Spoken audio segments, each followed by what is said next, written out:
and learn and participate in Chabad of Naples. I would like to honor you for your warmth, your friendship, and your encouragement for the work that we do. Your enthusiasm for Judaism inspires me to continue to grow in my personal life, in my service to God, and in my service to the community. Looking back, it surely wasn't easy for us to move to Naples 6 years ago. We were coming from Brooklyn with our little Mendel, who, let me clarify, was 9 weeks old, to a completely new environment. But you made us feel right at home. It wasn't long before we developed feelings of connectedness and love for this community, and a deep admiration for all of you. Looking around this room, all I see are dear friends, who I am so fortunate to have in my life. You should know every day I thank God Almighty for giving me the opportunity to be your REBBETZIN. It is together with you that we made and continue to make a difference in our community. Let me share some wonderful memories I will forever remember and cherish. These memories demonstrate your involvement. Some of them are memories, and some of them continue to happen every day.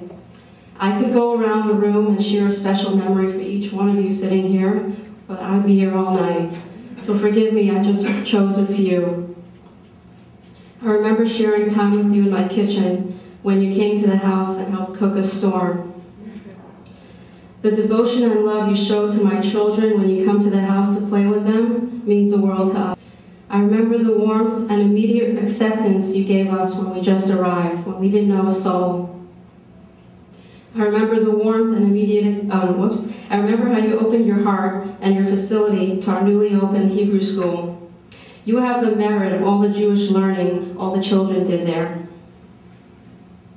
You go shopping to buy things for the center. In your sensitivity, you saw how much it was needed and how much of our time you'll be saving. You teach and spend time with our children every week while we are in Hebrew school, so that we could totally devote our time to the children and not worry about our own children that they may be losing out. When our guests pile in, they can come by the droves, all at once. You constantly open your home, and our guests become your guests.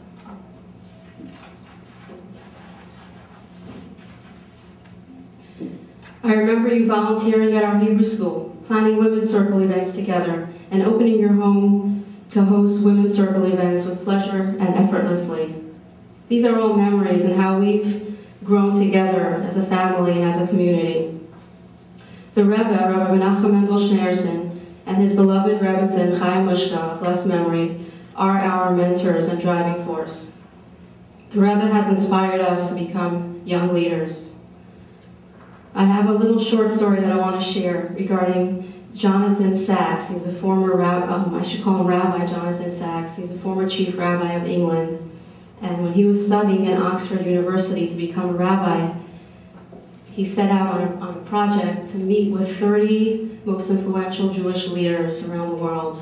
And one of them he chose was Rabbi Menachem Mendel Schneerson, the Rebbe.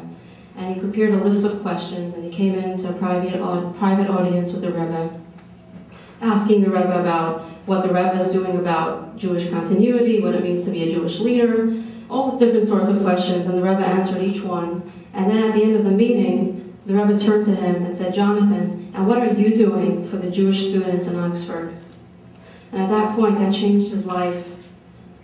Here he was studying to become a rabbi, but the Rebbe showed him, you don't have to graduate to become a leader. You are a leader as a student. You need to make a difference around you. When I met Rabbi Fischel, we took it upon ourselves to devote our lives as emissaries of the Rebbe, like many of our friends and colleagues who have Chabad centers around the world. The truth is, looking around, we're all emissaries of God. We are placed in this world for a designated number of years, and our purpose here on earth is to leave this world a little better than when we arrived. Each and every person is unique and exceptional, and each person can make a huge contribution to God's world in his or her own special way. As it says in this week's Torah portion, Parshas Teruma, "Build me a sanctuary, and I will dwell within you." We are charged with a mission to make this world a better place, to make a sanctuary for holiness. And when we do that, God fills us with his light. I once heard a profound statement which really sums it all up. God created the world. From energy, he created matter. Our mission is to take matter and create energy. By using this physical world to elevate it, the Torah, our guide and our source, shows us that we're not to separate ourselves from this physical world, but rather we should use the physical world, deal with it, and every encounter we should elevate that for godliness. It is about lighting Shabbos candles and sharing the joy of Shabbat with family and friends. It is about coming to a class and asking a friend to join you. It is about carrying your Jewish heritage with pride and dignity and being an example of a mensch, caring and kindness to all people in this world.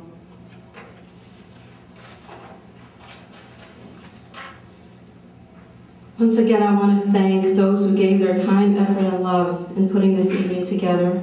I accept this honor with gratitude, humility, and a sense of purpose. We've only begun to scratch the surface here in Naples. We have a lot more work to do here in Naples. Let us join hands and do it together. And I look forward to growing together as a family. Thank you.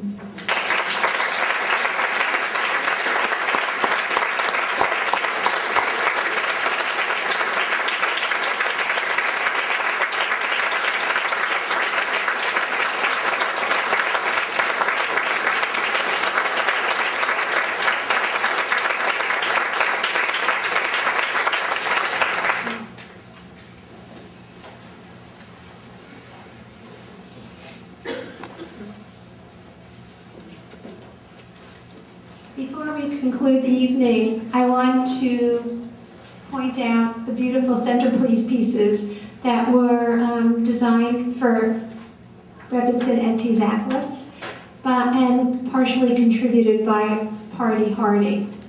And the organizers decided that we should not leave these here, but that at least one person at each table should take the centerpiece home.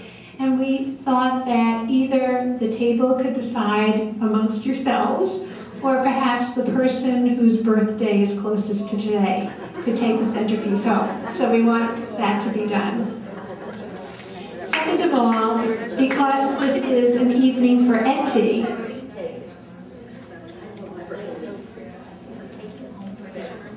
I want to make sure that everyone remembers that there's another wonderful women's event scheduled for next Monday night, a women's circle on Monday, February 22nd. The author, Joanne Karras, will speak on compiling the Holocaust Survivor Cookbook. This event will begin at 7 o'clock at the home of Tracy Gurdian. You want to stand up?